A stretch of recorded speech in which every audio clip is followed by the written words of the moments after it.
नमस्कार, मैं हूं डॉक्टर शालिनी और हमारे साथ हैं डॉक्टर ओम। 2021-2022 कोरोना बीमारी में भयानक स्थिति उत्पन्न हुई थी। हम लोगों ने उससे बचने के लिए वैक्सीन लिया था। क्या आपने भी कोविशील्ड वैक्सीन लिया है?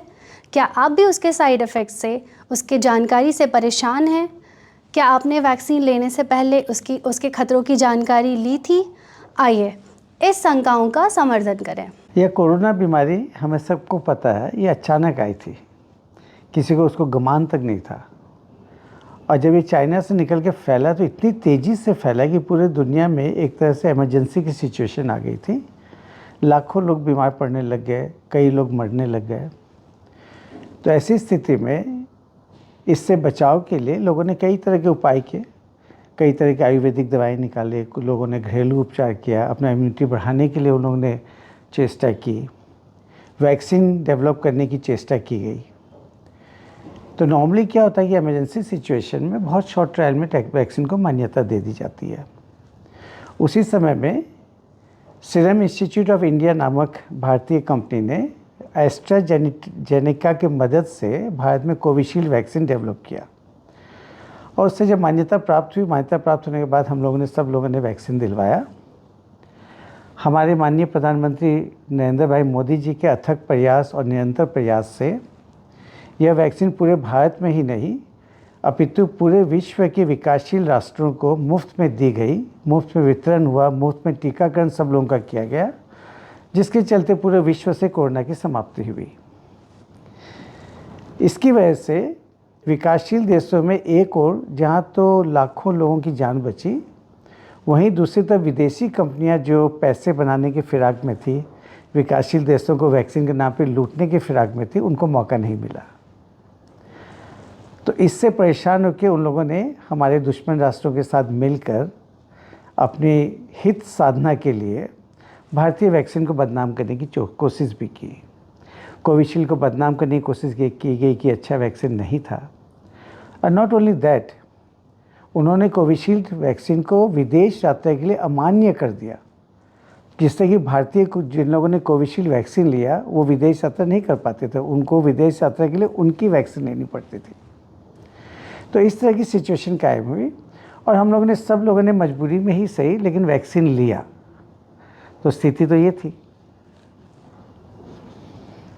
सर, हाल ही में एस्ट्राजेनेका ने ये स्वीकारोक्ति की है कि कोविशील्ड से बहुत साइड इफ़ेक्ट्स हैं, थ्रोम्बोसिस एंड थ्रोम्बोसाइटोपेनिया। अब इस खुलासे के बाद पूरी दुनिया में भूचाल आ चुकी है। अब हमारा ये मानना है कि अब हमारा क्या होगा? डॉक्टर शालिनी, जैसे अभी हम लोग बात कर रहे थे कि कोरोना बीमारी यकायक आ गई और सब लोग उससे बचने के उपाय ढूंढने लग गए। तो ऐसी स्थिति में जब वैक्सीन डेवलप करने की बात आई थी तो कई राष्ट्रों ने एक साथ कोशिश की, भारत भी उनमें से एक है। तो जनरली इमरजेंसी सिचुएशन में लंबा ट्रायल आप नहीं ले सकते, क्योंकि तब तक तो बीमारी अपना रूप ले चुकी होती है और अपना काम कर चुकी होती है। तो शॉर्ट सेफ्टी ट्रायल के रिपोर्ट्स के आधार पर वैक्सीन लगाने की परमिशन दे दी जाती है। इसी आधार पर होड़ लग गई कि कौन पहले वैक्सीन निकालेगा। चाइना ने सबसे पहले निकाल दिया, रशिया ने निकाला, फिर फाइज़र वाले और इंडिया वालों ने मोटा मोटी एक साथ ही निकाला और उसके बाद गवर्नमेंट ने उसे परमिशन दे दी। अब सब लोगों को पता था कि शायद सभी वैक्सीन पूर्णतः सेफ नहीं है, उस पर भी मजबूरी थी, सब लोगों ने दिलवाया। कुछ लोगों ने नहीं भी दिलवाया। कई राष्ट्रों में तो इसके अगेंस्ट में एजिटेशन होने लगे कि वैक्सीन नहीं लेंगे। अमेरिका के कई प्रांतों में लोगों ने दिलवाया ही नहीं। लेकिन अब जब हम लोगों ने दिलवा ही लिया और इतने खतरनाक साइड इफ़ेक्ट जो कि जानलेवा है, इसके बारे में सुनने में आते तो स्वाभाविक ही है, मन में चिंता होगी कि हम लोग का क्या होगा, हम जिंदे रहेंगे कि नहीं रहेंगे। अब मज़े की बात देखिए कि दुनिया की सबसे महंगी वैक्सीन फाइज़र की, उन्होंने बड़ा जोर शोर से प्रचार किया और उनका एक डिफरेंट मेथड से जेनेटिकली इंजीनियर्ड प्रोसेस से मैसेंजर आरएनए के आविष्कार के द्वारा उन्होंने वैक्सीन डेवलप किया था और उन्होंने दावा किया कि ये वैक्सीन सबसे ज़्यादा इफ़ेक्टिव है। और उसके अलावा फिर उन्होंने जब डेल्टा वेरिएंट आया तो उस समय में उनके लंबे चौड़े दावे हुए कि ये सबसे अच्छी वैक्सीन होगी करके। लेकिन ये गलत साबित हुई। बाद में पता चला कि जेनेटिक इंजीनियरिंग द्वारा जो वैक्सीन डेवलप किया गया वो मानव के लिए हानिकारक है, जिसकी वजह से उससे विद्रोह करने तक की बात हो गई। बाकी वैक्सीन आए, चाइनीज़ वैक्सीन आए, वो हमें सबको पता है कि उसकी एफिकेसी क्या रही। चाइना में उसने कंट्रोल ही नहीं किया और चाइनीज़ वैक्सीन को अल्टीमेटली जो उससे लास्ट तक जो कंट्रीज़ ने लिया था सब लोगों ने वापस कर दिया। रशियन वैक्सीन कुछ हद तक शायद सक्सेसफुल रहा। भारत की बात करें, कोविशील्ड वैक्सीन, इससे लोगों ने बदनाम करने की भरसक चेष्टा की। मोदी जी ने सब राष्ट्रों को डिस्ट्रीब्यूट किया, कई राष्ट्रों को मन में शंका हुई, कुछ एक राष्ट्र ने उसे वापस भी किया, लेकिन बाद में पता चला कि इसकी एफिकेसी सही थी और लोगों ने देखा कि कोविशील्ड जहाँ जहाँ पड़ा वहाँ बीमारी बहुत जल्दी कंटेन हो गई। लेकिन डेवलप नेशंस ने कोविशील्ड को आखिरी तक नकारा और उससे जो सो उन्होंने मान्यता नहीं दी। इसलिए डेवलप नेशंस में सब जगह कोविशील्ड नहीं पड़ पाया और विकासशील सभी राष्ट्रों में कोविशील्ड पड़ा। अब एक और मजे की बात देखिए कि फाइजर पर अमेरिका में केस चला कि इन्होंने डेल्टा वेरिएंट में जब देखा कि जिन लोगों को वैक्सीन पड़ा था उनमें मौतें ज़्यादा हुई बजाय उनके जिन लोगों ने वैक्सीन नहीं लिया। तब पता चला कि फाइजर ने डेल्टा वेरिएंट से प्रोटेक्शन के जो लंबे लंबे दावे किए थे वो सब झूठे थे और कोर्ट में बाद में उसमें जो है सो काफ़ी हैवी कंपनसेशन तक उसने मुहैया करवाए जिन लोगों को वैक्सीन पड़ा, जिन लोगों की डेथ्स हुई उसके लिए। तो अगर हम लोग देखें तो कोविशील्ड ही जो है सो सबसे अच्छी वैक्सीन सब लोगों में थी। सर, अब हम लोगों ने सब ने वैक्सीन तो दिलवा दी है, अब हमें ये बताइए कि अब हमारे स्वास्थ्य का क्या होगा। अब जब रिपोर्ट आ गई है इसके साइड इफ़ेक्ट्स की, तो जो इसके बारे में डिटेल बात कर लें। जिपमर में रिसर्च किया गया था कोविशील्ड वैक्सीन पर अगस्त 2022 में। एक लंबा चौड़ा 8 महीने 10 महीने का रिसर्च से पता चला कि कोविशील्ड वैक्सीन की इफ़ेक्टिवनेस 57% से लेकर 95% तक थी और जिन लोगों ने कोविशील्ड वैक्सीन दिलवाया था इवन डेल्टा वेरिएंट के समय में भी उन्हें प्रोटेक्शन पाई गई और लोगों में उसका इंसिडेंस और डेथ कम पाया गया। ओवरऑल पूरे कोरोना का अगर इंसिडेंस देखें तो कोविशील्ड की वजह से उसमें 50% तक रिडक्शन की संभावना हुई है जस्ट इस वैक्सीन के द्वारा। अब पूरे भारतवर्ष में जितने भी कोरोना वैक्सीन्स पड़े उसमें 88% वैक्सीनेशन मात्र कोविशील्ड का योगदान था उसमें। ये रिपोर्ट फरवरी 2023 में एल्सेवियर जर्नल में प्रकाशित भी हुई है।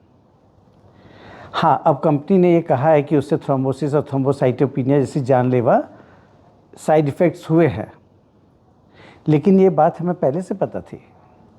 शुरू में जब वैक्सीन का जो फैक्ट शीट एक फाइल कंपनी बनाती है और डॉक्टर्स में सर्कुलेट करती है जिसमें इस बात का जिक्र था कि इसमें थ्रोम्बोसिस की संभावनाएं हैं, और उसके बाद जब पहला डोज वैक्सीन का पड़ा तो कुछ लोगों को ये साइड इफ़ेक्ट हुआ। सेकेंड डोज के बाद में ये कम हो गया और थर्ड डोज के बाद तो और भी एकदम कम हो गया और उसके बाद 2 से 3 महीने के बाद ये साइड इफ़ेक्ट देखा ही नहीं गया।